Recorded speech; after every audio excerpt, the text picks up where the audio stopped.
So we've got a Labour government, we've got a Labour mayor. They're supposed to have a legislative agenda of improving workers' rights. We think the permanent bureaucracy in Transport for London is in charge. We don't think the mayor's in control. And my question is, who's actually running this city? Is it the people we elect, or is it the permanent bureaucracy? And they've got to make their mind up about what their direction of travel is. If you're doing a job for workers, you're doing a job for us, we'll back you. And if you're not, we won't. It's that simple. I'm Dempsey, I'm the General Secretary of the RMT. Can you tell me, the rolling strikes are on this week, can you tell me what stage of the dispute you're currently at? We're coming to the end of a week of rolling strikes. We've got no negotiations. We've got no negotiations planned. This morning, our members on the Docklands Light Railway have come out on strike action. So now we've got our members right across London Underground, right across the Docklands Light Railway, and hundreds of cleaners have come out associated with the Docklands Light Railway. We've just announced a dispute with almost 3,000 cleaners on London Underground. And we're now going to be considering what we do with the Elizabeth line. We're just about to put an offer for payout to our members for a vote. And then we find out in the documents related to the tendering of the Elizabeth line that there's a plan at the back end of it to close all of the ticket offices. So we're going to have to consider what we do about that too. That means more strikes. May well do. Can you tell me, what is the importance of having a ticket office for sort of, I guess, the men at the back who might say that they are unnecessary? Well, we've seen in the last public consultation we did on ticket offices in Britain, it was one of the biggest consultations, responses from the public in a consultation ever. People are really clear why they want it. It's about accessibility, it's about ease of travel, it's about support for people who need extra support. It's not necessarily people like me who's just wandering about. You don't really need much help from people you're getting on and off the transport network, but some people do need that assistance, and that's what the ticket offices are all about. So we'll have to see how committed they are to this. But for us, our members have got some serious questions that they need answering. So we've got a Labour government, we've got a Labour mayor. They're supposed to have a legislative agenda of improving workers' rights, improving living standards, and we were told we were going to get the biggest wave of insourcing in a generation. But in London, we're seeing a total opposite to that. So the Elizabeth line, that's out to tender for public contract. London Overground is out to tender for public contract. The contract for cleaners in London Underground, that's out for tender for public contract. And some of these tenders are going out well beyond the life of this Parliament. So I don't know where this biggest wave of insourcing in a generation is, but it's certainly not in London. And what our members are wondering is, why is this happening? We think the permanent bureaucracy in Transport for London is in charge. We don't think the mayor's in control. And my question is, who's actually running this city? Is it the people we elect, or is it the permanent bureaucracy? And they've got to make their mind up about what their direction of travel is. It seems rather bizarre that those would be out for public contract if we've just had this huge announcement only a couple of months ago about nationalisation of the train network. So what's the difference between these lines and the rest of the country? It doesn't make any sense. So we've got the government taking an approach to railways where they're bringing all of the rail companies into public ownership. But in London, they're doing the complete opposite. We don't understand why. So, for example, London Overground, you could have more than £7 million in revenue coming straight into Transport for London coffers every single year. But instead of taking that money and bringing it back in and running it, they've decided to put it out to public tender. No understanding on our part. We can't see the reasons why. The Mayor of London, I've met him, he's told me to my face he wants insourcing.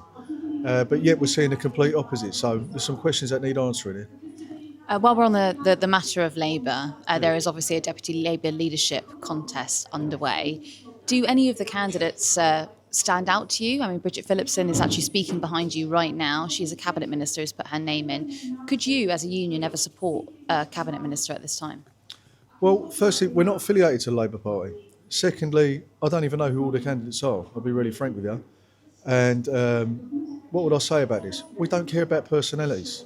We're interested in results. For us, it's transactional. If you're doing a good job and you're doing a job for our members, we'll back you. And if you're not, we'll have a row of you. So I don't really care, to be honest with you. Our members are not that interested.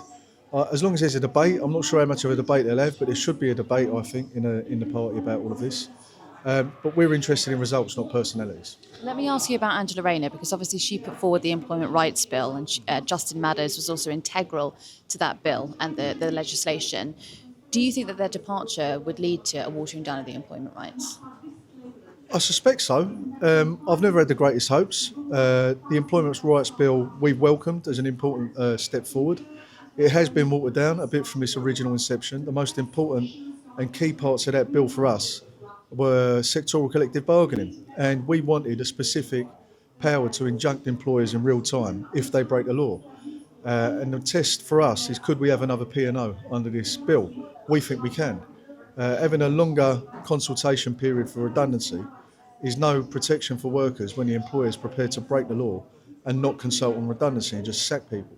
So we wanted the ability to injunct employers like they can do us, and we wanted sectoral bargaining because we think that's the only thing actually we want the government to outsource.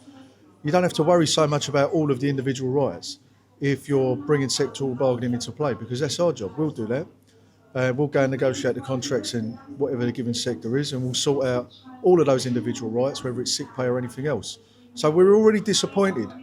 I don't have any particular strong feelings for any of the people involved, but the fact that we've seen everybody involved with that bill reshuffled out of it does give us cause for concern. There's a lot of hostile amendments to the bill from the Lords. The TUC's position here, thankfully, is for the bill to be brought into effect in full. That's what we want to see. That's what the government went to the electorate with and said they were going to do. But I don't have great hopes. You've shared a stage with Jeremy Corbyn many times over the years at various different demonstrations. I wonder if you'd ever put your, would you ever affiliate with your party? I'll ask you that first.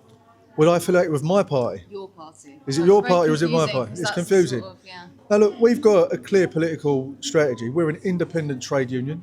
We back candidates who support our policies. We can back them if they're in a Labour Party. We can back them if they're not in a Labour Party. Jeremy Corbyn is someone we've been working for many years. We've supported him when he was in Labour. We've supported him when he was an independent. Like I said, we're transactional. If you're doing a job for workers, you're doing a job for us, we'll back you. And if you're not, we won't. It's that simple. We don't affiliate to anyone. We're completely independent, but we've got the ability to support any parliamentarian that we want. So even Zach Polanski, would you give him your tacit endorsement? We've got no policy to support the Greens.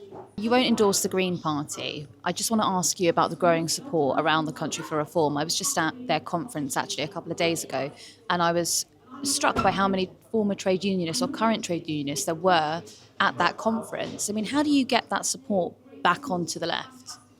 Well, I think the place for anybody who's thinking of voting for reform is to be in their trade union. I don't care what your political outlook is. As long as you're not a complete lunatic, you should be in your trade union if you're going to work. So I don't really care about that. The fact of the matter is people have lost faith in politics, in the political establishment we've got. That's why people are looking for something different. That's why you're seeing all these political developments.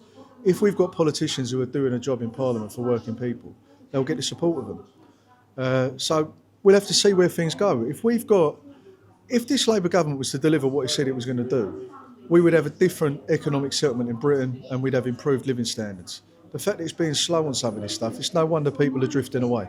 In my view, if you want people to support you, you have got to deal with working class issues. You've got to provide decent housing, good jobs, high living standards, good education, all of the stuff that people need in their lives. That's what I think we need to do. Would you say that Keir Starmer not attending this year's TUC Congress is indicative of his stance towards the unions? I don't think so. I mean, people come and go at the TUC. I'm not sure how indicative that is of anything, to be honest with you. No, not really.